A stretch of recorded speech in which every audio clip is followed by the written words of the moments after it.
ये कहानी एक गरीब लड़के की है जो दूसरी दुनिया में रीइंकार्नेट होकर अपनी दुनिया के सारे मैजिक स्पेल्स को सीख लेता है और बन जाता है सबसे ज्यादा माहिर जादूगर।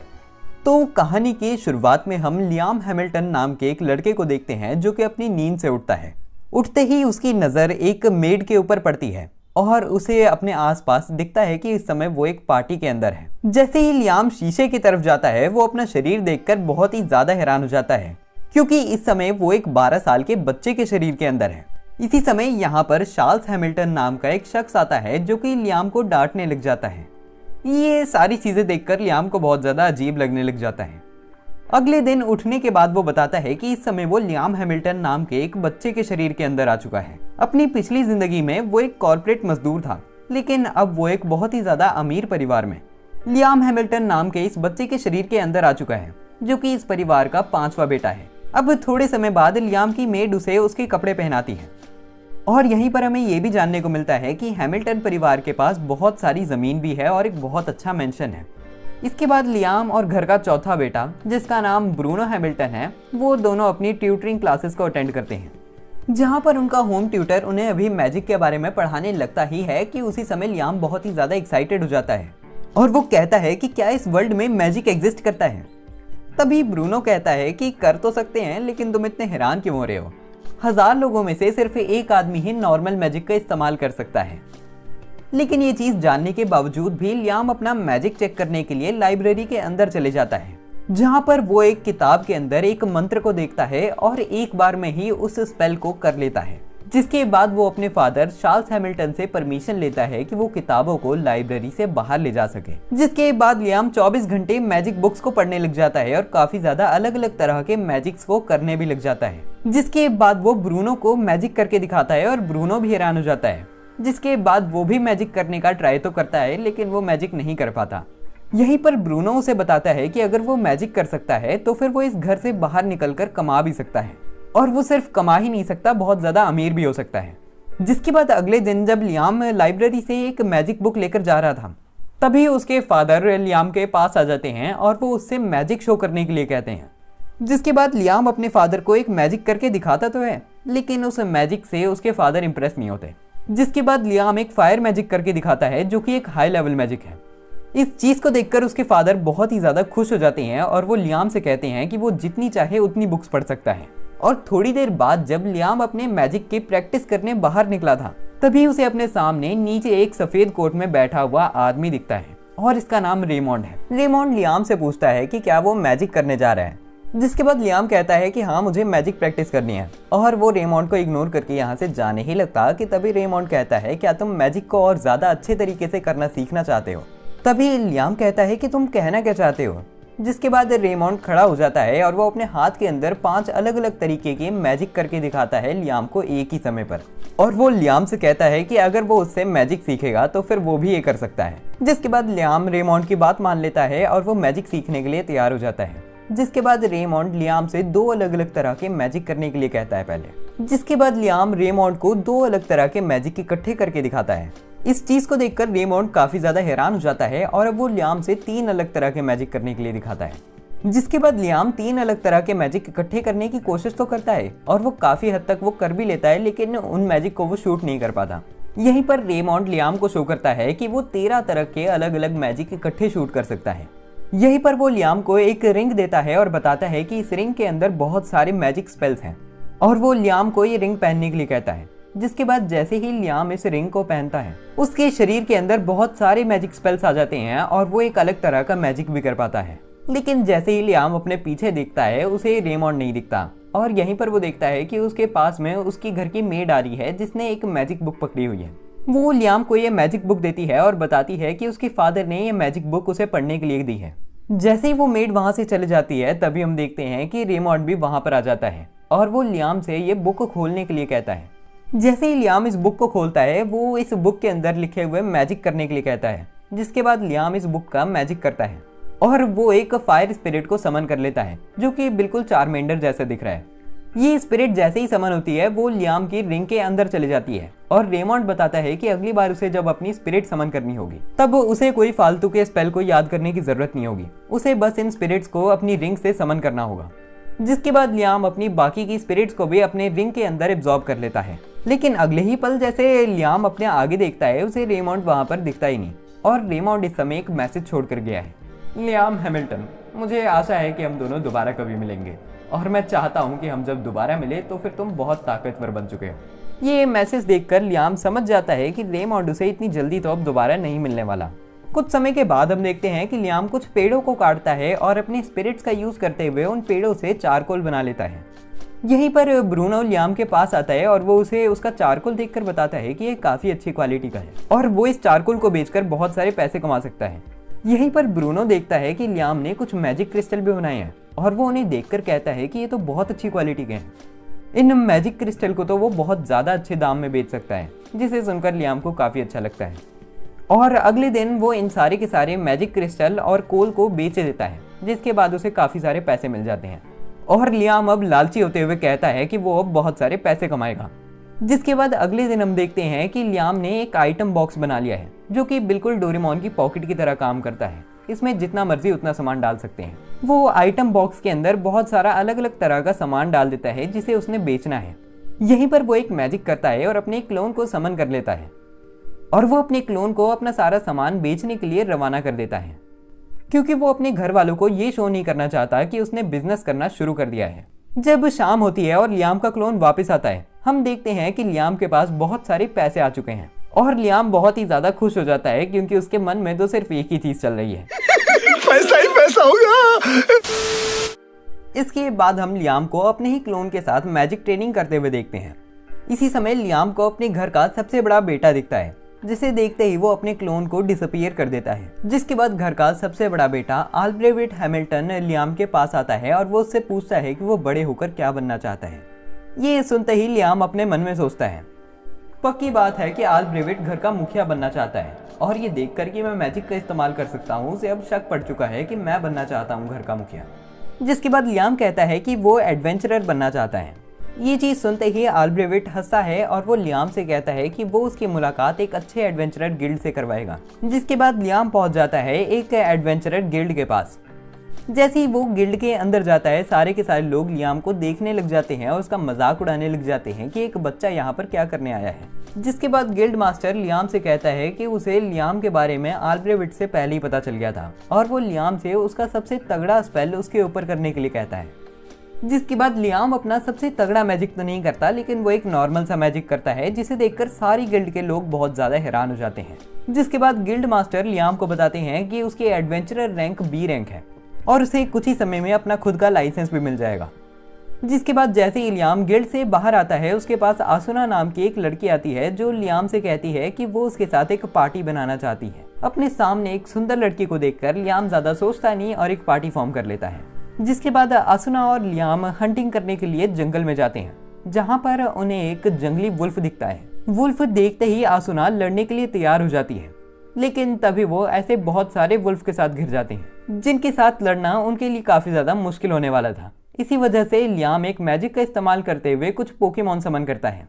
जो पोकेमॉन इन सारे वुल्फ के मुंह के अंदर घुस के फूल जाते हैं और ये वुल्फ हिल नहीं पाते। जिस मौके का फायदा उठाते हुए आसुना इन सारे वुल्फ के ऊपर हमला करके इन्हें हरा देती है। और जब वो इन वुल्फ की बॉडीज को लेकर जाते हैं गिल्ड तक, तब सारे के सारे एडवेंचरर आसुना और लियाम की पावर को देखकर हैरान हो जाते हैं। और गिल्ड मास्टर आसुना और लियाम से कहता है कि अब जब तुम इतने ज्यादा ताकतवर हो, मैं तुम्हें एक मिशन देना चाहता हूँ। जिसके बाद आसुना और लियाम उसी मिशन को पूरा करने के लिए आ जाते हैं और इस मिशन में उनको एक मॉन्स्टर को मारना था। लियाम बताता है कि हर मॉन्स्टर के अंदर एक मैजिक क्रिस्टल होता है और उस मैजिक क्रिस्टल की बहुत ज्यादा वैल्यू होती है। लेकिन जब आसुना और लियाम उस मॉन्स्टर से लड़ते हैं, वो मॉन्स्टर को तो हरा नहीं पाते, लेकिन उनकी ऐसी तैसी हो जाती है।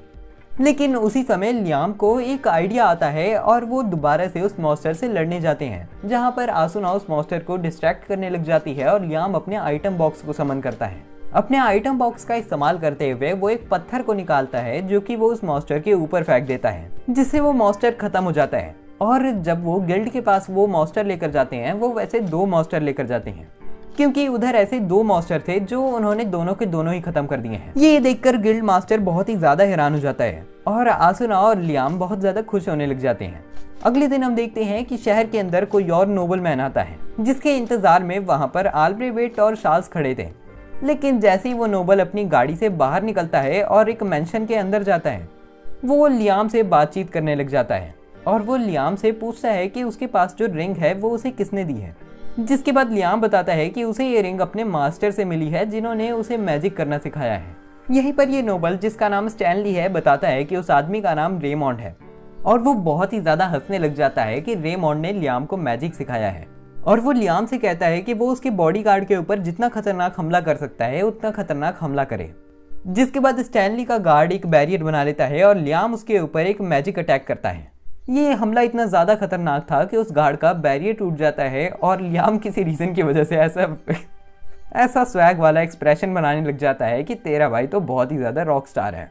लियाम की पावर देखकर स्टैनली भी काफ़ी ज़्यादा हैरान हो जाता है और वो बताता है कि लियाम को वो अपना नाइट बनाना चाहता है। ये चीज़ सुनकर लियाम काफ़ी ज़्यादा हैरान हो जाता है और वो स्टैनली का नाइट बन जाता है। यहीं पर स्टैनली लियाम से पूछता है क्या रेमॉन्ड ने उसके साथ कोई शरारत करी है। जिसके बाद लियाम बताता है कि एक बार जब वो अपने आइटम बॉक्स के अंदर पानी भर रहा था, तब उसे पानी के अंदर एक लेटर मिला और उस लेटर में लिखा था, लियाम हैमिल्टन, कैसे हो तुम? आशा करता हूँ कि तुम अच्छे होगे। इस पानी के अंदर मैंने ये लेटर के साथ 100 किलो गोल्ड मिलाया हुआ है। मैं आशा करता हूँ कि तुम इस सोने का सही इस्तेमाल करो। और लियाम बताता है कि रेमॉन्ड ऐसी शरारतें करता रहता है उसके साथ। जिसके बाद स्टैनली कहता है कि ये कोई आम शरारत नहीं लग रही, उसे दोबारा से चेक करना चाहिए कि रेमॉन्ड ने क्या करा है। जिसके बाद लियाम वैसे ही एक और तालाब के पास जाता है, जहाँ का वो सारा का सारा पानी खत्म कर देता है अपने आइटम बॉक्स में भरकर। जिसके बाद वो अपने सोने के अंदर से 10 किलो सोना नीचे गिरा देता है और जैसे ही वो सोने को नीचे गिराता है, हम देखते हैं कि वहाँ पर एक मैजिक सर्कल बन जाता है और उस मैजिक सर्कल के नीचे एक अंडरग्राउंड रास्ता खुल जाता है, जिसके अंदर लियाम जाता है और वो यहाँ पर एक मैजिक बुक पड़ी हुई दिखता है और वो एक लेटर भी दिखता है, जिस लेटर के अंदर लिखा हुआ था। ये मैजिक बुक बहुत ही ज़्यादा पुरानी है, लेकिन आज तक इस मैजिक बुक का स्पेल कोई नहीं कर पाया और मैं भी नहीं कर सकता इस मैजिक स्पेल को, लेकिन तुम्हारी ताकत देखकर मैं उम्मीद करता हूँ कि तुम इस मैजिक स्पेल को कर सको। जिसके बाद लियाम एक्साइटेड हो जाता है और वो रात तक इस मैजिक स्पेल की प्रैक्टिस करने लग जाता है और वो इस मैजिक स्पेल को कर भी लेता है। जिसके बाद हम देखते हैं कि ज़मीन के अंदर से एक गेट निकल कर आता है, जिसके अंदर जाते ही लियाम देखता है कि वहाँ पर एक रूम बना हुआ है और उसे ये जानने को मिलता है कि ये रूम उतना ही ज़्यादा बड़ा होगा जितनी ज़्यादा उसकी मैजिक पावर होगी।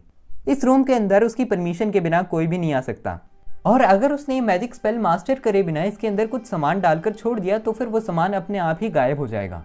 जिसके बाद लियाम एक्साइटेड हो जाता है और उसके मन में चलता है कि वो यहाँ पर एक घर बना सकता है। जिसके बाद अगले दिन हम देखते हैं कि लियाम आसुना के साथ हंटिंग करते हुए एक मॉन्स्टर को मारता है और उस मॉन्स्टर का मैजिक स्टोन लेकर जाता है गिल्ड तक, जहाँ पर गिल्ड मास्टर दोबारा बहुत ही ज़्यादा हैरान हो जाता है इस मैजिक क्रिस्टल को देखकर और वो लियाम की काफ़ी ज़्यादा तारीफ करने लग जाता है। जिसे देखकर आसुना बहुत ही ज़्यादा दुखी होने लग जाती है क्योंकि उसने आसुना की तारीफ नहीं करी। जिसके बाद आसुना कहती है कि मैं इस चीज़ को समझ सकती हूँ क्योंकि मैं लियाम से काफ़ी ज़्यादा कमज़ोर हूँ और सारा काम ऑलमोस्ट लियाम ही करता है। तभी गिल्ड मास्टर कहता है तो फिर तुम फैमिलियर क्यों नहीं फॉर्म कर लेती लियाम के साथ। वो बताता है कि लियाम तुम्हारे साथ एक कॉन्ट्रैक्ट फॉर्म करेगा जिसके अकॉर्डिंग तुम लियाम की एक फैमिलियर बन जाओगी और तुम लियाम के किसी भी कमांड को मना नहीं कर सकती, लेकिन तुम्हें लियाम की थोड़ी सी शक्ति भी मिल जाएगी और तुम ताकतवर बन जाओगी। ये चीज़ सुनते ही कि आसुना ताकतवर बन सकती है, वो लियाम से कहती है कि उसे कॉन्ट्रैक्ट फॉर्म करना है। तभी लियाम कहता है कि अगर तुम मेरे साथ कॉन्ट्रैक्ट फॉर्म कर लोगी तो फिर मैं तुम्हारे साथ कुछ भी कर सकता हूँ। तभी आसुना कहती है कि इसके बावजूद भी मैं तुम्हारे साथ कॉन्ट्रैक्ट फॉर्म करना चाहती हूँ और मुझे फ़र्क नहीं पड़ता कि तुम मेरे साथ क्या करो, चाहे तो हम दोनों मीठी मीठी रातें भी बिता सकते हैं। ये चीज़ सुनते ही लियाम बहुत ही ज़्यादा शर्माने लग जाता है और वो ना चाहते हुए भी आसुना के साथ एक कॉन्ट्रैक्ट फॉर्म करने के लिए मान जाता है। जिसके बाद कॉन्ट्रैक्ट फॉर्म करने के लिए आसुना लियाम के हाथ पे चुम्मा देने लग जाती है। जिसके बाद कॉन्ट्रैक्ट फॉर्म हो जाता है और आसुना लियाम की फैमिलियर बन जाती है। फैमिलियर बनते ही आसुना वहाँ से गायब हो जाती है और वो लियाम के पीछे आकर बताती है कि उसे एक यूनिक स्किल मिल चुकी है जिसके साथ वो बहुत ही ज़्यादा तेज़ी से इधर उधर हिल सकती है। ये चीज़ सुनते ही कि आसुना को एक यूनिक स्किल मिल चुकी है, सारे के सारे एडवेंचरर बहुत ही ज़्यादा हैरान हो जाते हैं। यहीं पर आसुना लियाम से कहती है कि वो ये चाहती है कि वो उसकी दोस्त के साथ भी कॉन्ट्रैक्ट फॉर्म करे। जिसके बाद आसुना लियाम को अपनी दोस्त जोडी के घर पर ले जाती है और वो जोडी की मुलाकात लियाम के साथ करवाती है। ज़्यादा क्वेश्चन करे बिना जोडी भी कॉन्ट्रैक्ट फॉर्म करने के लिए मान जाती है। जिसके बाद गिल्ड में आकर वो जोडी के साथ कॉन्ट्रैक्ट फॉर्म करता है और कॉन्ट्रैक्ट फॉर्म करने के बाद जोडी काफ़ी ज़्यादा ताकतवर और जवान बन जाती है। अब कुछ दिनों के बाद हम स्टैनली का मेंशन देखते हैं जहां पर लियाम इस समय स्टैनली से बात कर रहा है और स्टैनली लियाम को बताता है कि उनकी नेशन की प्रिंसेस जिनका नाम स्कारलेट है वो लियाम से मिलना चाहती हैं और वो ये भी चाहती हैं कि लियाम उसे अपने फैमिलियर दिखाए। लेकिन लियाम इस ऑफर को मना कर देता है और वो कहता है कि उसके फैमिलियर कोई खिलौने नहीं है।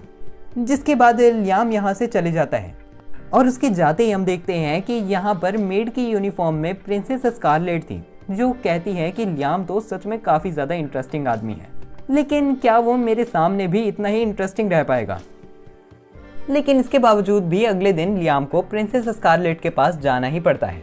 प्रिंसेस की कैसल के अंदर पहुंचने के बाद वो लियाम को काफ़ी ज़्यादा अप्रिशिएट करती हैं क्योंकि वो काफ़ी ज़्यादा ताकतवर है और उसने बहुत सारे मॉन्स्टर्स को भी मारा है अभी तक। बातचीत करते हुए वो लियाम से कहती है कि वो उसे अपने फैमिलियर शो करे क्योंकि लियाम अपने फैमिलियर्स को कहीं पर भी कैसे भी कभी भी समन कर सकता है। तभी लियाम कहता है कि उसके फैमिलियर कोई खिलौने नहीं है जो वो उनको कहीं पर भी किसी को भी दिखाने लग जाए। ये चीज़ सुनकर प्रिंसेस स्कारलेट हंसने लग जाती हैं और वो कहती हैं कि मैं तुम्हें एक बैरन का टाइटल देती हूँ। जैसे ही लियाम को नवाब का टाइटल मिलता है वो बहुत ही ज़्यादा चौंक उठता है। यहीं पर प्रिंसेस स्कारलेट लियाम को एक मैजिक बुक देती है एज अ गिफ्ट, जिससे लियाम काफ़ी ज़्यादा खुश हो जाता है। इसके बाद शाम के समय हम लियाम को मैजिक प्रैक्टिस करते हुए देखते हैं जहाँ पर लियाम के पास उसका भाई ब्रूनो आता है।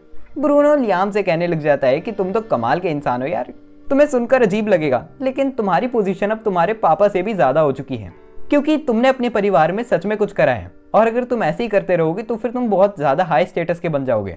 इसके बाद हम रात के समय अपने घर के अंदर लियाम को चलते हुए देखते हैं जहाँ पर लियाम की मुलाकात आल्ब्रेविट से होती है जो लियाम से कहता है कि ये मत समझना कि तुम एक बड़े इंसान बन चुके हो।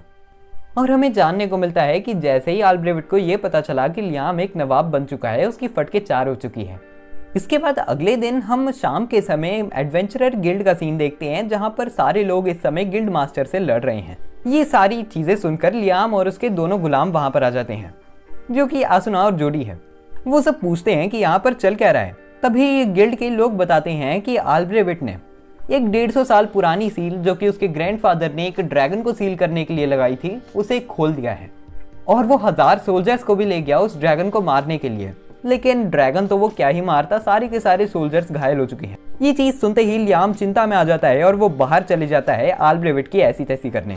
जब वो ड्रैगन वाली जगह पर पहुंचता है वो देखता है कि सारे लोग बहुत ही ज़्यादा बुरी तरह घायल हो चुके हैं। इन सारे सोल्जर्स के अंदर लियाम देखता है कि आल्ब्रेविट की भी बहुत ज़्यादा गंदी हालत हो चुकी है जो लियाम से कहता है, लियाम ऐसा कैसे हो सकता है, मैं सिर्फ उस ड्रैगन को मारना चाहता था। और आल्ब्रेविट अभी अपनी बातों को कंटिन्यू करता है कि उसी समय गिल्ड मास्टर वहां पर आकर आल्ब्रेविट की गुद्दी पे एक डंडा मारकर उसे बेहोश कर देता है और वो बताता है कि ड्रैगन की सील आज ही खुली है, इस वजह से वो उसे दोबारा सील कर सकते हैं 7 दिनों के अंदर। ड्रैगन तो अभी हिल भी नहीं सकता, दरअसल उसके बच्चों ने ये सारी तबाही मचाई है। जिसके बाद लियाम, आसुना और जोडी चले जाते हैं ड्रैगन के बच्चों को मारने के लिए। ड्रैगन के बच्चे आसुना के ऊपर हमला करते हैं और आसुना सारे के सारे हमलों को डॉज कर लेती है। लेकिन जब वो देखती है कि एक ड्रैगन के हमले से एक पूरा पेड़ तबाह हो जाता है, उसकी फटके 4 हो जाती है। इसी समय लियाम एक गेट बनाकर उन सारे ड्रैगन्स को उस गेट के अंदर डाल देता है जो कि उसके 3 डायमेंशनल रूम से कनेक्टेड है। रात के समय हम देखते हैं कि सारे के सारे मैजिशियंस मिलकर मैजिक का इस्तेमाल करते हुए ड्रैगन को सील करने लग जाते हैं। इसी समय आसुना और जोडी जो कि लियाम के गुलाम है वो लियाम से पूछते हैं कि उसने ऐसा क्या कर दिया कि वो सारे के सारे ड्रैगन्स वहां से गायब हो गए। जिसके बाद लियाम बताता है कि उसने उन सारे ड्रैगन्स को अपनी 3 डायमेंशनल स्पेस के अंदर डाल दिया है। तभी जोडी पूछती है कि ऐसे तो वो दोबारा उनके पास आ जाएंगे हमला करने। तभी लियाम बताता है कि उसने अभी उस मैजिक को अच्छे से मास्टर नहीं करा है, इस वजह से उस रूम के अंदर जो भी डाला जाएगा वो गायब होकर कहीं और चले जाएगा। जिसे सुनकर आसुना काफी ज्यादा खुश हो जाती है कि लियाम कितना ज्यादा ताकतवर है। इसी समय वो ड्रैगन लियाम से कहता है, मेरा नाम राडॉन है और मैं एक ड्रैगन गॉड हूँ। मैं तुम्हें देखकर हैरान हो गया। तुम्हारे जैसा छोटा इंसान इतना ज्यादा ताकतवर कैसे हो सकता है? मैं देख सकता हूँ कि तुम्हारी आत्मा तुम्हारे शरीर के साथ नहीं मिलती। मैं सिर्फ एक चीज चाहता हूँ कि तुम मुझे अपने शरीर के अंदर ले लो और तुम अपनी दिलचस्प जिंदगी में जो मर्जी वो करो, मैं उसे देखना चाहता हूँ। जिसके बाद लियाम ड्रैगन गॉड राडॉन को अपने शरीर के अंदर आने की परमिशन दे देता है। जिसके बाद राडॉन एनर्जी की फॉर्म लेकर लियाम के शरीर के अंदर चले जाता है और लियाम देखता है कि उसके हाथ के ऊपर एक मार्क बन चुका है। यहीं पर उसे काफी ज्यादा ताकतवर महसूस होता है और वो कुछ स्पेल्स को करने लग जाता है जो कि इस बार बहुत ज्यादा तेज निकले हैं और बहुत ताकतवर भी हैं। लेकिन उसी समय लियाम देखता है कि वहां पर मौजूद सारे के सारे मैजिशियंस की बहुत ज्यादा बुरी हालत हो चुकी है इतनी ज्यादा मैजिक एनर्जी की वजह से। दरअसल लियाम के शरीर के अंदर राडॉन की पावर्स जा चुकी हैं। ये चीज जानकर कि मैजिक पावर से इन सारे लोगों को दिक्कत हो रही है, वो अपने मैजिक पावर को सप्रेस कर लेता है, जिससे सारे के सारे लोग ठीक हो जाते हैं। यहीं पर लियाम गिल्ड मास्टर को बताता है कि राडॉन मर चुका है और वो गिल्ड मास्टर को लगभग 40 किलो सोना दे देता है सारे के सारे लॉसेस को रिकवर करने के लिए। जो गिरते हुए तो ऐसा लग रहा था कि वो 40-50 किलो होगा, लेकिन जब वो गिर जाता है उसके बाद ऐसा लगता है कि किसी ने टट्टी कर दी है। यहीं पर गिल्ड मास्टर लियाम का बहुत ज्यादा शुक्रिया अदा करता है और हैमिल्टन परिवार के घर में हम देखते हैं कि चार्ल्स हैमिल्टन हमारे नवाब लियाम हैमिल्टन का बहुत ज्यादा शुक्रिया अदा करता है और वो माफी भी मांगता है आल्ब्रेविट के बिहाफ पर। रात के समय लियाम आल्ब्रेविट से बातचीत करने के लिए उसके कमरे के बाहर जाता है। वो अंदर जाता ही कि उसे पहले ही आवाजें आने लग जाती है कि आल्ब्रेविट बहुत ही ज्यादा गुस्से में है इस समय। सिर्फ इतना ही नहीं, वो रोते हुए कहता है कि लियाम मेरे से इतना ज्यादा आगे कैसे निकल गया। जिसके बाद अगले दिन लियाम जैसे ही उठता है उसे महसूस होता है कि ड्रैगन राडॉन की पावर्स के साथ उसके अंदर बहुत सारे स्पेल्स भी आ चुके हैं। ये सारे वो स्पेल्स हैं जो कि राडॉन कर सकता है। इसके बाद लियाम बाहर निकलता है और वो एक स्पेल करता है जिससे वो राडॉन के बच्चों को समन कर लेता है। इसी समय यहाँ पर प्रिंसेस स्कारलेट आती है, जो कि इस चीज़ को देखकर बहुत ज़्यादा हैरान हो जाती है कि लियाम ने इतना ज़्यादा खतरनाक मैजिक स्पेल करा तो करा कैसे। वो लियाम से पूछने लग जाती है कि उसने ड्रैगन गॉड राडॉन को कैसे हराया। जिसके बाद लियाम सारी की सारी कहानी समझाता है प्रिंसेस स्कारलेट को और वो सच बताते हुए ये भी बता देता है कि उसके अंदर राडॉन की पावर्स हैं इस समय। जिस चीज़ को सुनकर प्रिंसेस स्कारलेट बहुत ही ज़्यादा हैरान हो जाती है और वो लियाम से चुप रहने के लिए कहती हैं, क्योंकि अगर ये चीज़ किसी को भी पता चल गई तो फिर बहुत ज़्यादा बड़ा लफड़ा हो जाएगा। और अगले दिन हम देखते हैं कि लियाम के घर पे बहुत सारे पैसे भेजे जाते हैं प्रिंसेस स्कारलेट के द्वारा, ताकि वो चुप रह सके और अपनी कहानी किसी को ना बताए। सारी की सारी मेट्स तो लियाम पे फिदा होने लग जाती हैं, क्योंकि ये पहली बार है कि उनके घर पे इतना सारा पैसा इकट्ठा आया हो। जिसके बाद हम स्टैनली के मेंशन में लियाम को देखते हैं, जहाँ पर स्टैनली को पता चल चुका है कि लियाम ने राडॉन की पावर्स को एब्जॉर्ब कर लिया है और वो लियाम से ही राडॉन की पावर्स को शो करने के लिए कहता है। अब लियाम जितना मर्जी छुपाने की कोशिश करता है, एंड में वो बकी देता है। जिसके बाद लियाम एक ऐसा मैजिक करके दिखाता है जो कि किसी भी ह्यूमन को करना नहीं आता, क्योंकि वो सिर्फ राडॉन ही कर सकता है। यहीं पर स्टैनली काफी ज्यादा हैरान हो जाता है और वो एक कहानी सुनाते हुए बताता है, लगभग हजारों साल पहले 3 ड्रैगन्स की एक बहुत ज्यादा खतरनाक युद्ध हुई थी, जिसमें 2 ड्रैगन्स मर गए थे और एक ही बच पाया था। उससे ड्रैगन ने एक प्रिंसेस के साथ संबंध बनाया और उसके साथ शादी कर ली, जिसके बाद वो दोनों एक हो गए। ये कहानी सुनकर लियाम सोचने लग जाता है कि वो दोनों एक हो तो हो कैसे गए। यहीं पर स्टैनली लियाम से पूछता है कि तुम्हें क्या लगता है कि वो दोनों एक कैसे बन गए। तभी लियाम कहता है कि मेरे ख्याल से उन दोनों ने सेक्स करा होगा। लेकिन तभी स्टैनली कहता है कि तुम बिल्कुल गलत हो, तुम्हारा हाल भी बिल्कुल उस प्रिंसेस की तरह है, क्योंकि राडॉन इस समय तुम्हारी बॉडी के अंदर है, जैसे वो प्रिंसेस की बॉडी के अंदर था। यहीं पर हम लियाम को शहर के अंदर चलते हुए देखते हैं, जहां पर आसुना और जोडी उसके पास आते हैं और वो उसे एक कोने में ले जाते हैं। जिसके बाद वो उसे एक शादी का लेटर दिखाते हैं, जिसमें हम देखते हैं कि लियाम के लिए एक रिश्ता आया है, वो भी एक प्रिंसेस का। जैसे ही लियाम अपने घर वापस जाता है, वो देखता है कि उसके लिए और भी ज़्यादा लेटर आए हैं सिर्फ मैरिज के लिए। यानी ये बात फैल चुकी है कि लियाम में कुछ तो खास है और अब सारी लड़कियां उससे शादी करना चाहती हैं। यहीं पर ब्रूनो इधर आता है और वो बताता है कि उसकी भी शादी कुछ दिनों में होने वाली है। इसके बाद अगले दिन हम लियाम को आसुना और जोडी के साथ देखते हैं, जहाँ पर लियाम चलते हुए अपने एनीवेयर डोर को निकालता है और अपने 3 डायमेंशनल स्पेस के अंदर चले जाता है। लियाम आसुना और जोडी को दिखाता है कि उसने इस जगह में एक घर बना लिया है और ये घर गायब भी नहीं होगा, क्योंकि उसने इस मैजिक स्पेल को बहुत ज़्यादा अच्छे से सीख लिया है। अब जैसे ही लियाम आसुना और जोडी को घर के अंदर का एरिया दिखाता है, उन्हें बहुत ही ज़्यादा अच्छा लगने लग जाता है वो घर। लियाम बताता है कि वो ये सोच रहा था कि यहाँ पर वो तीनों सो सकते हैं, और शायद मुझे कहने की ज़रूरत नहीं कि वो सोने के अलावा यहाँ पर और क्या करना चाहते हैं। यहीं पर जोडी कहती है कि मुझे लग रहा है यहाँ पर एक प्रॉब्लम है, अगर पूरे टाइम ऐसे दिन रहेगा तो फिर हम सोएंगे कैसे। तभी लियाम कहता है कि तुम बात तो सही कह रही हो। जिसके बाद लियाम एक स्पिरिट को समन करता है और पूरे एरिया को अंधेरे से ढक देता है, लेकिन वो कुछ ज़्यादा ही अंधेरा हो जाता है। जिसके बाद वो सस्ते चारमेंडर का इस्तेमाल करते हुए फर्नेस को जला लेता है और वहाँ पर थोड़ी सी लाइट हो जाती है। यहीं पर वो अपनी डार्कनेस वाली स्पिरिट को एवॉल्व कर देता है उसके साथ कॉन्ट्रैक्ट फॉर्म करके, और वो अपने डार्कनेस वाले पोकेमॉन का इस्तेमाल करते हुए कमरे के अंधेरे को आधा कर देता है। जिसके बाद लियाम बाहर आ जाता है और आसुना और जोडी दोबारा गिल्ड चले जाते हैं। लियाम के शरीर के अंदर से राडॉन उससे कहता है, जिस जगह पर तुम्हें समय है, मैं चाहता हूँ कि तुम यहाँ पर मेरी एक मदद करो। मैंने इस जगह को सील करा हुआ है और मैं कुछ पिक्सीज को बचाता हूँ, इसीलिए मैं चाहता हूँ कि तुम इस सील तोड़कर उन पिक्सीज को बचाओ।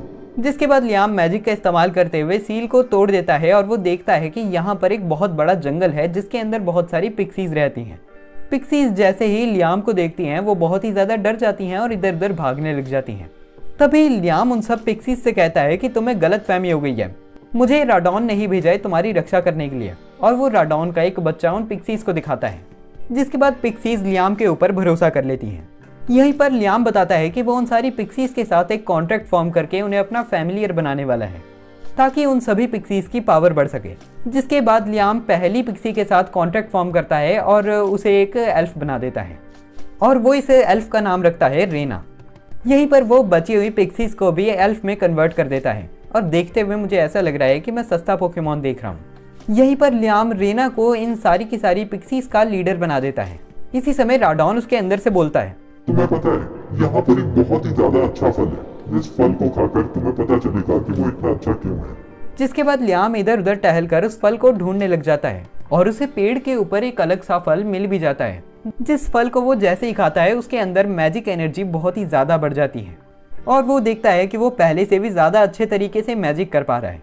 यहीं पर लियाम के पास रेना आती है जो बताती है कि उन्होंने कुछ घर बनाने शुरू करे हैं क्योंकि लियाम ने उन्हें ऑर्डर करा था कि वो घर बना के उनमें रहना शुरू करें।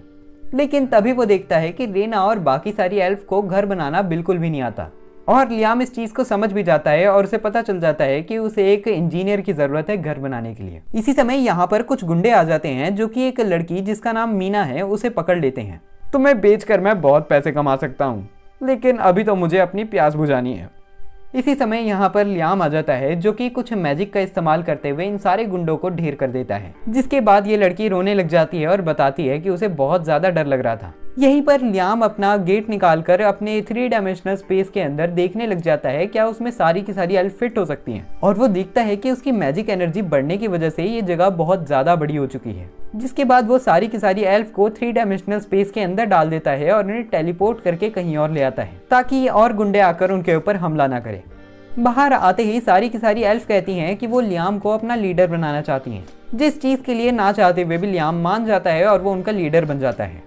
यहीं पर लियाम एक और मैजिक का इस्तेमाल करते हुए उन सारी की सारी लड़कियों को किसी और जगह पर टेलीपोर्ट कर देता है क्योंकि उसे राडॉन से ये चीज़ पता चली थी कि यहाँ पर उसने एक और जगह को सील करा हुआ है और ये जगह पूरी तरह सेफ है, तो फिर वो इन सारी की सारी एल्फ को यहाँ पर रख सकता है। जिसके बाद लियाम मैजिक का इस्तेमाल करता है और सील को तोड़ देता है। सील तोड़ने के बाद सारी की सारी एल्फ बहुत ही ज़्यादा खुश हो जाती हैं क्योंकि ये जगह बहुत ही ज़्यादा हरी भरी और बहुत बढ़िया है रहने के लिए।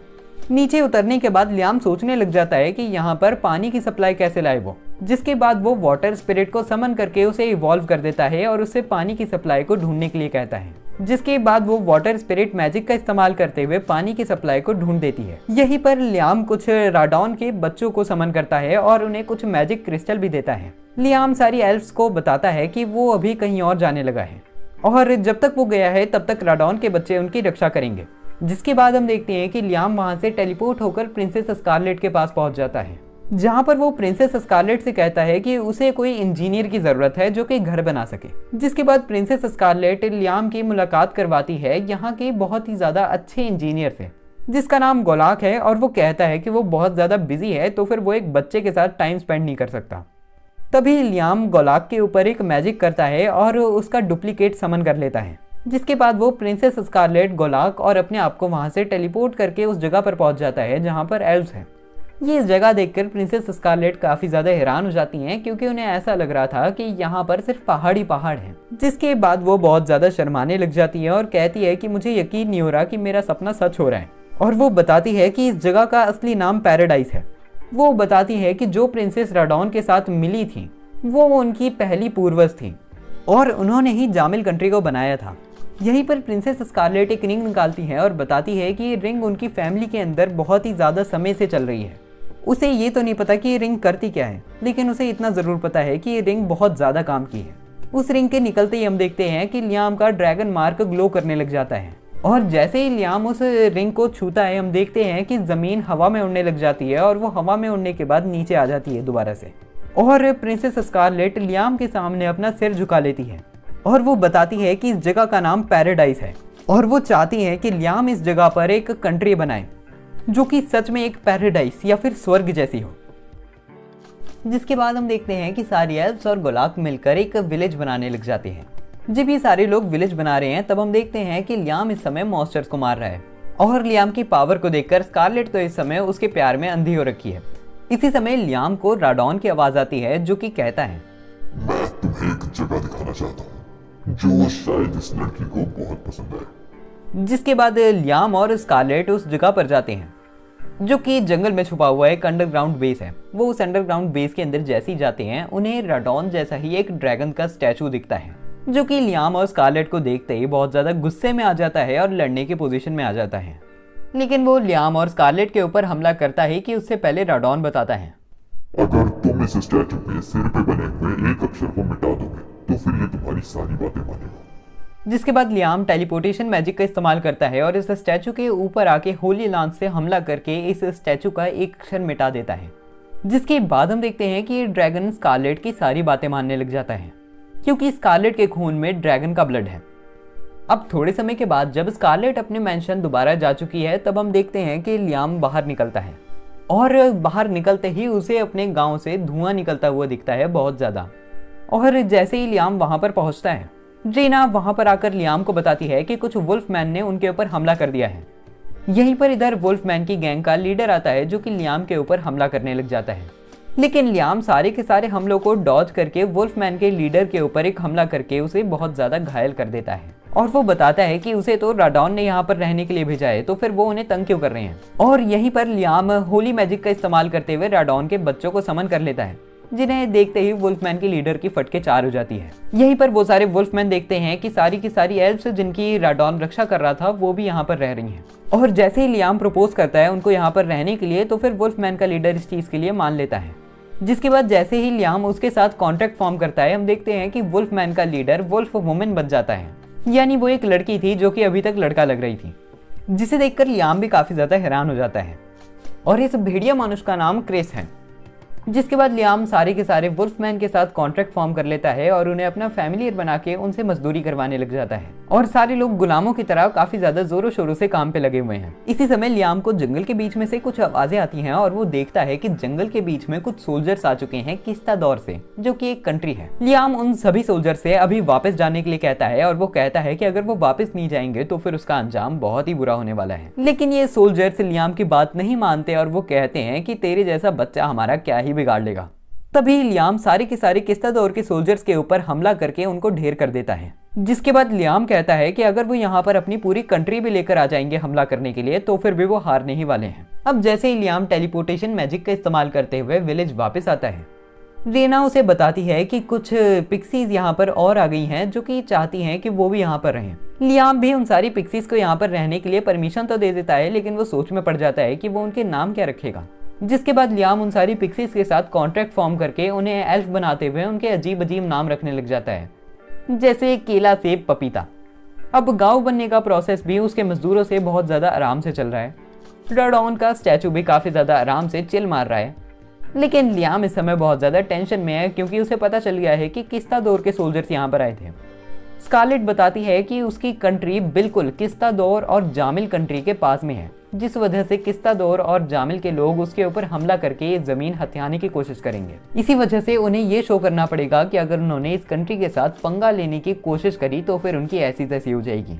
अगले दिन हम देखते हैं कि एल्बर्ट नाम का एक आदमी यहाँ पर आता है जो कि जामिल कंट्री का रिप्रेजेंटेटिव है और वो लियाम से कहता है कि वो ये चाहता है कि प्रिंसेस स्कारलेट लियाम के साथ शादी करे। ये चीज़ सुनते ही लियाम स्कारलेट के साथ टेलीपैथी करता है और उससे पूछता है, स्कारलेट मुझे एक चीज़ बताओ, क्या तुम इस डिसीजन के साथ सहमत हो?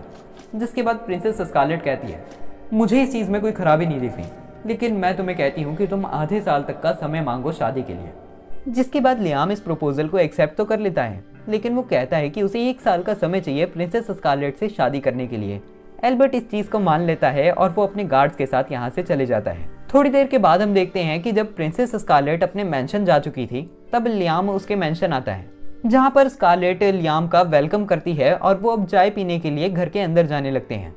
वो मैंशन के अंदर कदम रखते ही कि तभी लियाम कहता है कि मुझे इस मैंशन के अंदर से काफ़ी अजीब तरह की मैजिकल एनर्जी महसूस हो रही है। जैसे ही वो अंदर जाते हैं उन्हें राडॉन के बच्चे का एक स्टैचू दिखता है और राडॉन लियाम से कहता है, ये देखकर यादें ताजा हो रही है। ये स्टैचू मैंने बनाया था। दरअसल ये एक स्टैचू नहीं बल्कि बैटल आर्मर है। तुम इसे प्रिंसेस स्कारलेट के ऊपर पहनवा सकते हो। स्कारलेट बताती है कि ये स्टैचू यहाँ पर 200-300 सालों से है, लेकिन उन्हें ये नहीं पता कि इस स्टैचू का यूज है तो है क्या। जिसके बाद लियाम आगे बढ़ता है और स्टैचू के ऊपर एक मैजिक करता है, जिससे वो स्टैचू स्कारलेट के ऊपर चढ़ जाता है और स्कारलेट भी होली मैजिक कर पाती है। लेकिन ये स्टैचू स्कारलेट को बहुत ही ज्यादा बुरी तरह थका देता है, जिसके बाद ये स्टैचू निकल कर अपनी नॉर्मल फॉर्म में आ जाता है। यहीं पर राडॉन कहता है, मुझे पता था कि ये लड़की इस स्टैचू का अच्छे से इस्तेमाल नहीं कर पाएगी। तुम ऐसी लड़की के लिए एक छोटा स्टैचू बना सकते हो। जिसके बाद राडॉन बैटल आर्मर बनाने की रेसिपी बताता है और लियाम स्कारलेट से कुछ मिथ्रिल, जो कि एक तरह का धातु या मैं कहूँ मेटल है, वो अरेंज करने के लिए कहता है स्कारलेट से। मिथ्रिल की अरेंजमेंट होने के बाद लियाम अपने स्पिरिट्स का इस्तेमाल करते हुए एक छोटा स्टैचू बनाता है जो कि एक बैटल आर्मर है। बाहर आने के बाद लियाम उस बैटल आर्मर को पहनने के लिए कहता है स्कारलेट से, और जैसे ही स्कारलेट उस बैटल आर्मर को पहनती है, इस बार उसे बहुत ज्यादा थकावट नहीं होती और वो इस समय होली मैजिक का भी ज्यादा अच्छे से इस्तेमाल कर पाती है। तभी राडॉन लियाम को बताता है कि जो उस जगह पर तुमने स्टैचू के साथ लड़ाई करी थी वो भी एक बैटल आर्मर है।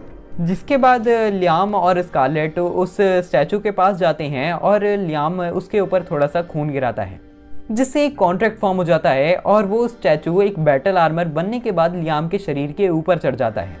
जिसके बाद लियाम को बहुत ज़्यादा एनर्जी महसूस होती है और वो बहुत सारे मैजिक कर पाता है। लेकिन वो उस आर्मर को थोड़ी सी देर ही इस्तेमाल करने के बाद बहुत ज़्यादा बुरी तरह थक जाता है और उसका सारा मैजिक खत्म हो जाता है। और राडॉन लियाम को बताता है, बहुत शानदार। क्या तुम्हें पता है कि तुम ऐसे तीसरे इंसान हो जो कि इस आर्मर को पहनने के बाद पहली बार में मर नहीं गया। अगर तुम इस आर्मर को अच्छे से मास्टर कर लो तो फिर तुम इस पूरी दुनिया के ऊपर राज कर सकते हो। इसके बाद जब लियाम दोबारा अपने विलेज आता है, वो देखता है कि सारे मजदूर अच्छे से काम कर रहे हैं। इसी समय उसकी एक गुलाम आती है जिसका नाम रेना है और वो लियाम को बताती है कि उनके विलेज के पास कुछ हाई ओर्क आ चुके हैं जो कि बहुत ज़्यादा खतरनाक है और विलेज को हानि भी पहुंचा सकते हैं। ये चीज़ सुनकर लियाम काफ़ी ज़्यादा चिंता में आ जाता है और वो हाई ओर्क को मारने के लिए चले जाता है। और वो देखता है कि जिस जगह पर हाई ओर्क रहते हैं वहाँ पर बहुत सारा आयरन भी है। इसी समय हम देखते हैं कि यहाँ पर सारे हाई ओर्क और उनका लीडर आ जाता है। लियाम हाई ओर्क से कहता है, मैं चाहता हूँ कि आप सब लोग हमारे विलेज में आकर रहें। इस समय उधर सारे के सारे वुल्फ मैन और पिक्सीज भी रह रहे हैं। लेकिन तभी इस मोटी बुद्धि को कुछ समझ नहीं आता और वो लियाम के ऊपर हमला करना शुरू कर देता है। जिन सारे हमलों से लियाम बचने लग जाता है, लेकिन तभी वो एक गड्ढे में आकर फंस जाता है। अब ये मोटी बुद्धि जो कि हाई ओर्क का लीडर है बहुत ज्यादा गुस्से में आ जाता है और लियाम के ऊपर हमला करने ही लगता कि उसी समय सारे के सारे हाई ओर्क चमचे बहुत ही ज्यादा डरे हुए हैं। और जैसे ही हाई ओर्क का लीडर लियाम के ऊपर हमला करता है, वो देखता है कि लियाम को कुछ भी नहीं हुआ क्योंकि उसने आर्मर पहन लिया था। यहीं पर वो हाई ओर्क बहुत ही ज्यादा गुस्से में आ जाता है और वो लियाम से कहता है कि इस बार तो वो उसे खत्म कर ही देगा। लेकिन तभी वो देखता है कि उसके सारे के सारे चमचे बहुत ही ज्यादा डरे हुए हैं। जिसके बाद लियाम बताता है कि वो अपने चमचों के ऊपर हमला करने वाला था जब वो लियाम के ऊपर हमला कर रहा था। वो हाई ओर्क का लीडर जब लियाम के ऊपर हमला करने वाला था तब लियाम अपने बहुत सारे क्लोन्स बनाता है और उन सारे के सारे हाई ओर्क को बचा लेता है। ये चीज देखकर हाई ओर्क के लीडर को लियाम के ऊपर ट्रस्ट हो जाता है और लियाम हाई ओर्क के लीडर और सारे के सारे हाई ओर्क को बताता है कि उनके विलेज के अंदर अलग अलग तरह के लोग रहते हैं और उन्होंने एक नई कंट्री बनानी है उधर। जिसके बाद हाई ओर्क कहता है कि वो उनकी कंट्री में आकर रह तो लेगा, लेकिन उसे पहले ये देखना है कि उनकी कंट्री है कैसी। जिसके बाद लियाम सारे के सारे ओर्क को गांव के अंदर ले आता है जहां पर सारे के सारे ओर्क बहुत ही ज्यादा हैरान हो जाते हैं क्योंकि इधर बहुत सारे लोग रहते हैं जो कि उनके दोस्त थे। यहीं पर क्रिस हाई ओर्क के लीडर को देखती है और उसके ऊपर लात मार के उसे नीचे गिरा देती है और वो कहती है कि तुम इतने ज्यादा कमजोर कैसे हो गए। वो लियाम को बताती है कि जंगल में वो दोनों अक्सर लड़ा करते थे और वो दोनों काफी अच्छे दोस्त भी थे। तभी लियाम क्रिस और हाई ओर्क को समझाता है कि हाई ओर्क असल में कमजोर नहीं हुआ बल्कि क्रिस ताकतवर हो चुकी है क्योंकि उसने कॉन्ट्रैक्ट फॉर्म करा था लियाम के साथ और अब वो उसकी गुलाम बन चुकी है। ये चीज सुनकर हाई ओर्क का लीडर भी कहता है कि हमें भी अपना गुलाम बना लो। जिसके बाद लियाम उन सब के ऊपर भी मैजिक करता है और उन्हें इवॉल्व कर देता है, उन्हें अपना गुलाम बनाकर। और वो हाइओर के लीडर का नाम रखता है बूटा गोरिल्ला। जिसके बाद हम देखते हैं कि बूटा गोरिल्ला और क्रिस एक दूसरे से लड़ने लग जाते हैं और वो काफ़ी ज़्यादा ताकतवर भी हो चुकी हैं।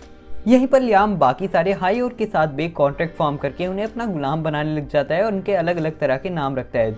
अगले दिन हम देखते हैं कि लियाम अपने सारे गुलामों से मजदूरी करा के बहुत सारी आयरन और को इकट्ठा करता है, जिसके बाद वो अपने स्पिरिट्स का इस्तेमाल करते हुए सारे के सारे मेटल्स को अलग कर लेता है और सबसे ज़्यादा मेटल आयरन निकलता है और मिथरेल तो ना के बराबर निकलता है। दरअसल लियाम ने मिथरेल का आर्मर बनाना था सारे के सारे लोगों के लिए ताकि वो लड़ सकें। तभी लियाम कहता है कि अगर मैं मिथरेल का आर्मर नहीं बना सकता तो फिर मैं आयरन का आर्मर बना लूंगा। जिसके बाद वो आयरन को मेल्ट करता है अपने स्पिरिट्स का इस्तेमाल करते हुए और मैजिक का इस्तेमाल करते हुए आयरन के साथ कॉन्ट्रैक्ट फॉर्म करके उसे आयरन बैटल आर्मर बना लेता है।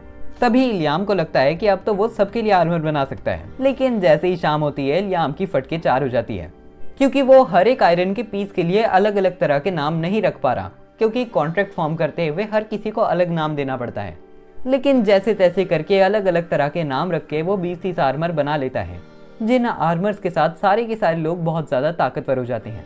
इसी समय हम देखते हैं कि उनके गाँव के अंदर कुछ गुंडे आ जाते हैं जो कि अभी आकर हमला करने ही लगते कि उसी समय रहना एक मीना नाम की लड़की से इन सारे गुंडों से लड़ने के लिए उसे आगे भेज देती है और मीना अकेले ही इन सारे गुंडों की धजिया उड़ा के रख देती है, जिसे देखकर लियाम को काफी ज्यादा अच्छा लगता है और इस हादसे के बाद सारे के सारे गुंडे वहां से भाग जाते हैं। यहीं पर इसके बाद हम देखते हैं कि लियाम अपने 3 डायमेंशनल स्पेस में आता है और वो बहुत सारी वाटर स्पिरिट को समन करके उनसे आइटम बॉक्स में पानी डालने के लिए कहता है जनरेट कर। यहीं पर लियाम देखता है कि एक स्पिरिट काम नहीं कर रही और वो स्पिरिट लियाम से कहती है, मास्टर क्या आपको याद है कि मैं पहली वो वाली वाटर स्पिरिट हूँ जिसे आपने इवॉल्व करा था। अब मैं थोड़ी सी और इवॉल्व या ताकतवर हो जाऊं तो फिर मैं चीज़ों के अंदर जाके भी रह सकती हूँ। और लियाम पूछता है क्या वो चीज़ों के अंदर जाकर चीज़ों को ताकतवर बना सकती है, जिसके बाद वो बताती है कि स्पिरिट्स का बहुत सारे वेपन्स के अंदर भी इस्तेमाल होता है। जिसके बाद लियाम को थोड़े से प्रॉफिट्स दिखते हैं और वो उस स्पिरिट को इवॉल्व कर देता है, जिसके बाद वो एक नॉर्मल आर्मर बनाता है जिसके अंदर वो इस स्पिरिट को डाल देता है। और ऐसे ही हम देखते हैं कि वो बहुत सारे आर्मर्स बना लेता है स्पिरिट्स का यूज़ करते हुए और ये सारे आर्मर्स वो क्रिस, रेना और बूटा गोरिल्ला को पहना देता है, जिसके बाद ये सभी के सभी बहुत ज़्यादा ताकतवर हो जाते हैं। और लियाम ये देखकर काफ़ी ज़्यादा खुश हो जाता है कि उसके गुलाम अब ताकतवर हो चुके हैं और अब वो जंग में भी लड़ सकते हैं। अब दोबारा से लियाम जब एडवेंचरर गिल्ड जाता है उसके ऊपर आसन और जोडी बहुत ज़्यादा गुस्से होते हैं, क्योंकि लियाम उनके साथ नहीं था इतने ज़्यादा टाइम से। यहीं पर आसुना लियाम से पैसे निकालने के लिए कहती है और लियाम सोच में पड़ जाता है कौन से पैसे। तभी जोडी बताती है कि लियाम को जब प्रिंसेस स्कारलेट से अपना मुंह चुप करने के लिए पैसे मिले थे तब थोड़े पैसे उसने आसुना और जोडी को दिए थे, लेकिन आसुना और जोडी ने उन पैसों को अपने पास नहीं रखा था, जिस वजह से लियाम के पास अभी भी वो पैसे पड़े होंगे। जिसके बाद लियाम, आसुना और जोडी खाना खाने के लिए बैठ जाते हैं और आसुना लियाम से पूछती है कि वो इतने समय से कर क्या रहा था। जिसके बाद लियाम बताता है कि उसने अपनी खुद की एक कंट्री बना ली है। ये सुनते ही आसुना और जोडी बहुत ज़्यादा एक्साइटेड हो जाते हैं और वो कहते हैं कि उन्हें भी लियाम की कंट्री में जाना है। यहीं पर लियाम बताता है कि उसने एक नई तरह का मैजिक सीखा है, जिसके बाद वो उस मैजिक से एक सैंड बॉक्स बनाता है। इसी समय हम देखते हैं कि यहाँ पर एक वेट्रेस खाना लेकर आती है और लियाम थोड़ा सा खाना निकाल कर उस सैंड बॉक्स के अंदर डालता है और जब वो खाना निकालता है खाना बुरी तरीके से सड़ चुका था और आसुना और जोडी ये देखकर काफी ज्यादा हैरान हो जाते हैं। लियाम बताता है कि इस बॉक्स के अंदर टाइम बहुत ही ज्यादा तेज चलता है, इस वजह से इसके अंदर डालकर हर चीज सड़ जाती है। तभी लियाम आसुना से कहती है कि अगर इसमें टाइम तेज चलता है तो फिर तो हम इसमें वाइन भी बना सकते हैं फ्रेश। जिसके बाद लियाम थोड़ी सी मेहनत करता है और थोड़े से ग्रेप जूस का अरेंजमेंट करता है और जैसे ही वो वाइन को उस सैंड बॉक्स के अंदर डाल के थोड़े समय बाद निकालते हैं तो फिर वो देखते हैं कि सच में ग्रेप जूस की वाइन बन चुकी है। इसके बाद हम देखते हैं कि वो ग्रेप जूस से बहुत सारी वाइन बना लेते हैं जो कि अलग अलग समय के लिए सैंड बॉक्स के अंदर डाली हुई थी। यहीं पर जोडी वाइन को पीने लग जाती है और लियाम उसे बहुत ज़्यादा नशीली आंखों से देखने लग जाता है, क्योंकि वो भी वाइन पीना चाहता है लेकिन वो अंडर एज है। लेकिन ये चीज़ देखकर कि वो जोडी को किन आंखों से देख रहा है, आसुना उसे लात मार के दूर फेंक देती है। और वाइन पीने के बाद जोडी बताती है कि जिस वाइन को सबसे ज़्यादा समय के लिए रखा गया है उसका फ्लेवर सबसे बेस्ट है। इसके बाद वो सारे लोग लियाम के गांव में जाते हैं जहां पर आसुना और जोडी सारे के सारे लोगों से मिलते हैं। इसके बाद रात के समय वो सारे लोग पार्टी करते हैं और पेट भर के खाना खाते हैं। जिसके बाद अगले दिन हम देखते हैं कि वो सारे लोग एक बहुत ही ज्यादा अलग तरह के फ्रूट को हार्वेस्ट करने लग जाते हैं। तभी लियाम को किसी के चीखने की आवाज सुनाई देती है तो फिर वो भागते हुए उस इंसान की तरफ जाता है और वो देखता है कि एक ऑर्क को एक ज़ॉम्बी जैसे बीइंग ने काट लिया है। लियाम उस ज़ॉम्बी के ऊपर हमला करके उसे दूर फेंक देता है, लेकिन अब देरी हो चुकी थी और ये ऑर्क हम देखते हैं कि एक और ज़ॉम्बी बन जाता है। अब ये ऑर्क बूटा गोरिल्ला को काटने ही वाला था कि उसी समय हम देखते हैं कि लियाम अपने मैजिक का इस्तेमाल करते हुए उसको ठीक कर देता है, जिसके बाद जोडी बताती है कि अब ये आदमी बिल्कुल भी ज़ॉम्बी नहीं है। तभी जोडी बताती है कि मेरे ख्याल से ये एक वैम्पायर है। हजारों सालों में एक बार एक वैम्पायर के राजा का जन्म होता है, जिसमें इतनी पावर होती है कि वो किसी को भी वैम्पायर में कन्वर्ट करके उनको कंट्रोल कर सके।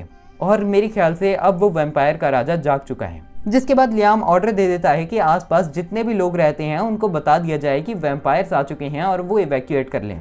लेकिन ऐसा तो बिल्कुल भी नहीं होता। एक वुल्फमैन लियाम के पास आकर उसे बताता है कि किसी भी आदमी ने उसकी बात नहीं सुनी, इस वजह से वो सारे लोग अभी वैम्पायर बन चुके हैं। ये चीज सुनकर लियाम अपनी आर्मी से कहता है कि वो सारे लोग अभी के अभी वैम्पायर्स को मारने के लिए जा रहे हैं। जिसके बाद वो सारे लोग उस जगह पर पहुंच जाते हैं जहां पे वैम्पायर्स हैं और अपनी अपनी पावर्स का इस्तेमाल करते हुए वो सारे लोग वैम्पायर से लड़ना शुरू कर देते हैं। इसी समय हम देखते हैं कि यहाँ पर वैम्पायर किंग भी आ जाता है और वैम्पायर किंग को देखते ही उसके पास लियाम आता है, जो कि टेलीपोर्ट करके उसे एक जंगल एरिया में ले आता है, जहाँ पर आकर वो वैम्पायर कहता है, आखिर तुमने मेरे साथ ये क्या करा? तभी लियाम कहता है कि चलो अब असली गेम को शुरू करते हैं। और यहीं पर वैम्पायर भी लड़ने के लिए तैयार हो जाता है। लियाम उसके ऊपर अलग अलग तरह के मैजिक्स का इस्तेमाल करता है। वैम्पायर भी टेलीपोर्ट करके लियाम के पीछे आकर उसके ऊपर हमला करने ही लगता कि तभी लियाम भी टेलीपोर्टेशन मैजिक का इस्तेमाल कर लेता है। होली मैजिक का इस्तेमाल करते हुए वो उस वैम्पायर के ऊपर बहुत सारे स्पीयर्स फेंक देता है, लेकिन इतने सारे हमलों के बावजूद भी उस वैम्पायर को कुछ नहीं होता और वो बताता है, मैं ना ही जिंदा हूँ और ना ही मैं मुर्दा, इसीलिए किसी भी हालत पर तुम मुझे नहीं मार सकते। और वो लियाम के पास आकर उसे काटने लगता है और वो लियाम को काट भी लेता है, जिससे लियाम एक वैम्पायर में तब्दील हो जाता है। लेकिन तभी हमें जानने को मिलता है कि ये तो उसकी एक कॉपी थी, असली लियाम तो बिल्कुल नॉर्मल और ठीक है। यहीं पर वो वैम्पायर लियाम को बताता है, तुम मुझे किसी भी हालत पर नहीं मार सकते।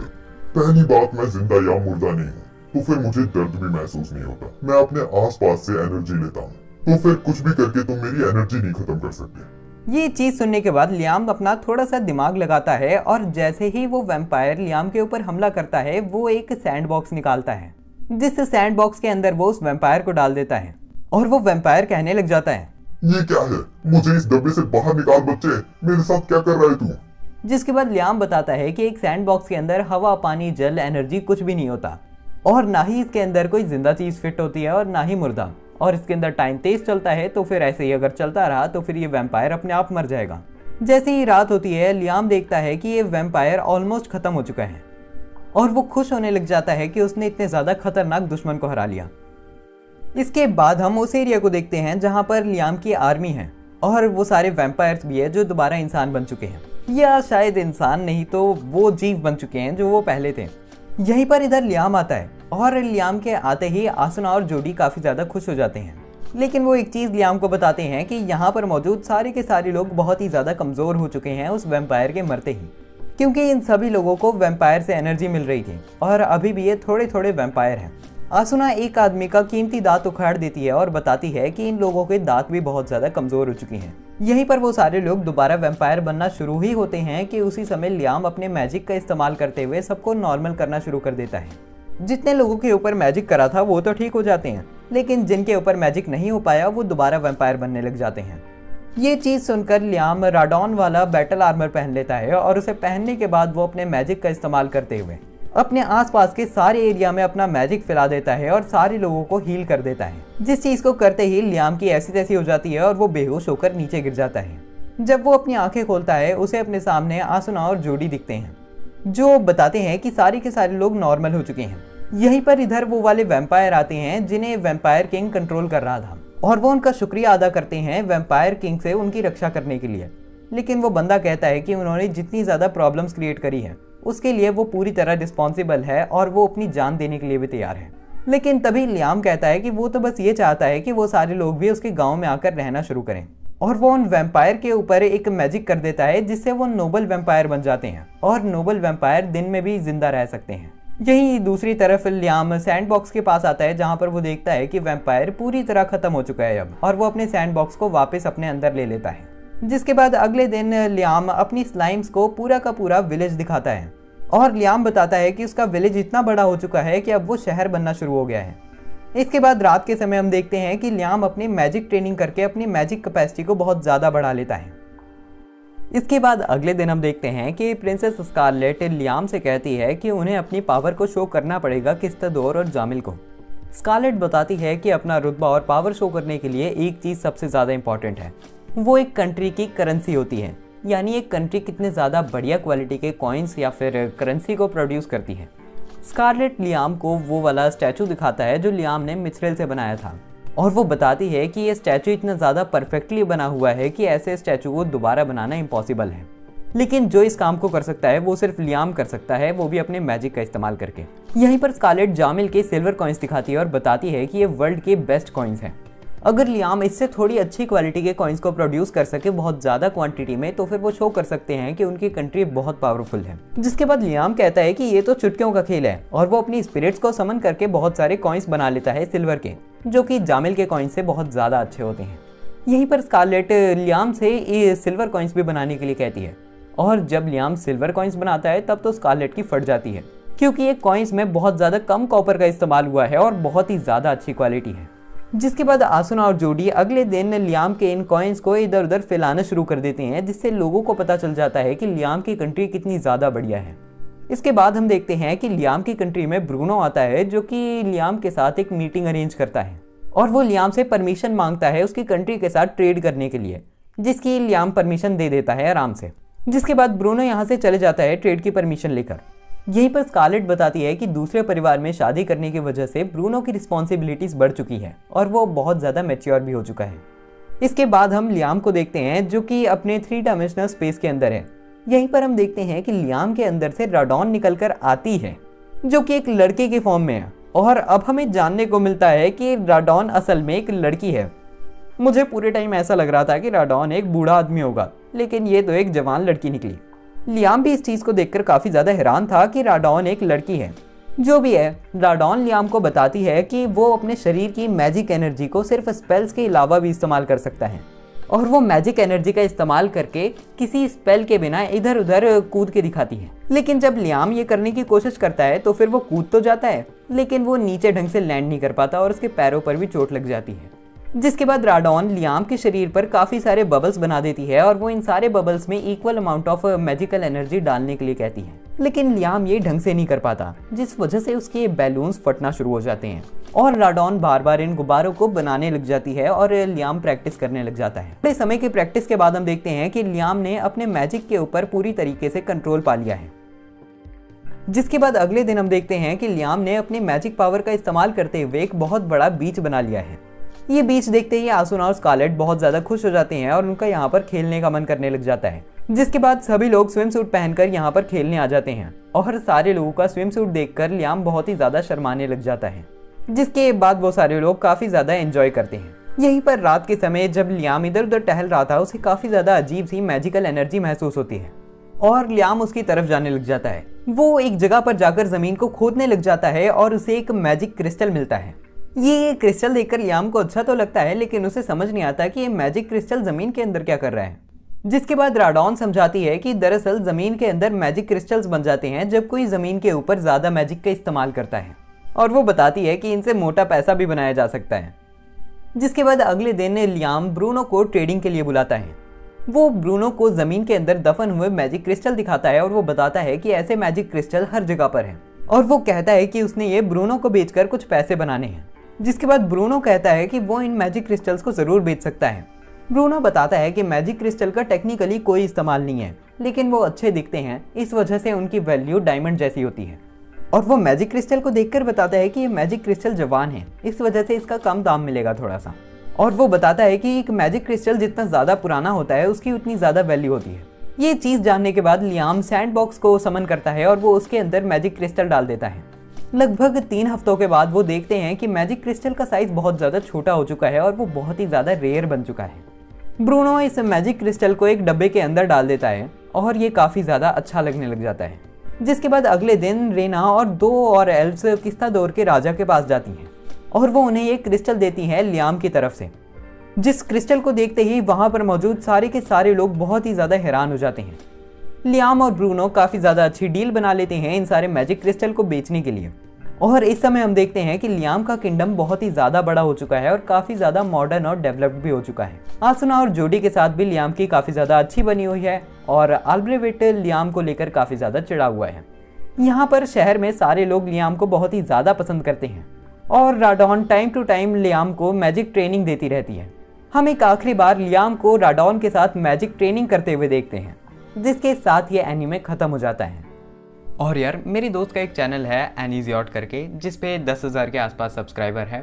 मैं बताना चाहता हूँ कि एनीजियोट भाई बहुत ही ज़्यादा एपिक वीडियोस बनाते हैं एंड मुझे भी देखकर मज़ा आ जाता है। तो मैं रिकमेंड करूँगा कि आप उनके चैनल पे जाके उनकी वीडियो को ज़रूर देखना। मैंने उनके चैनल की लेटेस्ट वीडियो का लिंक कॉमेंट और डिस्क्रिप्शन में दिया है, तो फिर जाके ज़रूर विजिट करना। अब बात कर लेते हैं इस एनीमे के बारे में। इस एनीमे का नाम I am a noble on the brink of ruin so I might as well try mastering magic है। इतना ज़्यादा लंबा नाम रखना मुझे लगता है कि एक अच्छा डिसीजन नहीं था, क्योंकि इस तरह के नाम को याद रखना बहुत ज़्यादा मुश्किल है। जो भी है, ज़रा सी बात कर लेते हैं इस एनीमे के बारे में और इसे एक रिव्यू देते हैं, जिसके बाद मैं ऑब्वियसली लाइक्स और सब्सक्राइबर्स की भीख मांगने वाला हूँ। अब एनीमे देख लिया है तो फिर एक जजमेंट बना के रेटिंग तो दे ही सकते हो। मैं चाहता हूँ कि आप 10 में से इस एनीमे को पहले अपनी रेटिंग दे दो, जिसके बाद मैं अपना रिव्यू देने वाला हूँ।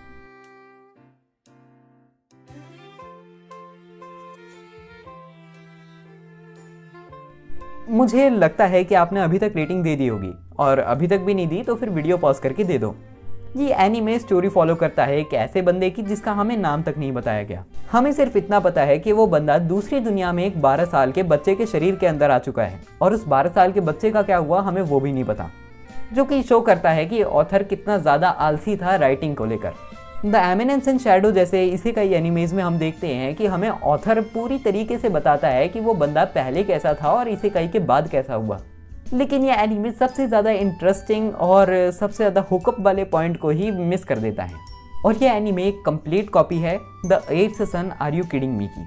वो एनीमे भी कुछ खास नहीं था और उससे इंस्पिरेशन लेने की वजह से ये एनीमे बहुत ही ज़्यादा फकिंग बोरिंग बन जाता है। अगर मुझे इस एनीमे की स्टोरी को रेटिंग देनी हो तो फिर मैं 2 आउट ऑफ 10 देने वाला हूँ, क्योंकि बहुत ही ज़्यादा पकाऊ स्टोरी थी टू बी ऑनेस्ट। अब बात आती है कैरेक्टर डेवलपमेंट की, जो कि 0 थी, तो मैं चलो एक रेटिंग दे देता हूँ 10 में से।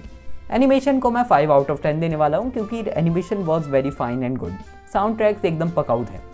अगर मैं I am a noble on the brink of ruin so I might as well try mastering magic को रेटिंग दूँ ओवरऑल, तो फिर मैं देना चाहूँगा 2.5 आउट ऑफ 10। अब इतनी भद्दी रेटिंग देने के बाद और इस एनीमे का इतना मजाक उड़ाने के बाद मेरा कोई हक नहीं बनता कि मैं आपसे कहूँ कि अगर आपको ये वीडियो पसंद आई तो फिर इस वीडियो को लाइक कर देना। लेकिन फिर भी अगर आपको ये वीडियो कहीं ना कहीं अच्छी लगी हो या फिर इंटरेस्टिंग लगी हो तो फिर इस वीडियो को लाइक कर देना, और इस तरह का और कंटेंट देखना चाहते हो तो फिर चैनल को सब्सक्राइब कर देना। बट मुझे लगता नहीं कि कोई ये इतना बेकार रिव्यू सुनने के बाद करने वाला है कुछ भी। तो आज की वीडियो के लिए तो बस इतना ही। मिलते हैं हम नेक्स्ट वीडियो में। सायोनारा।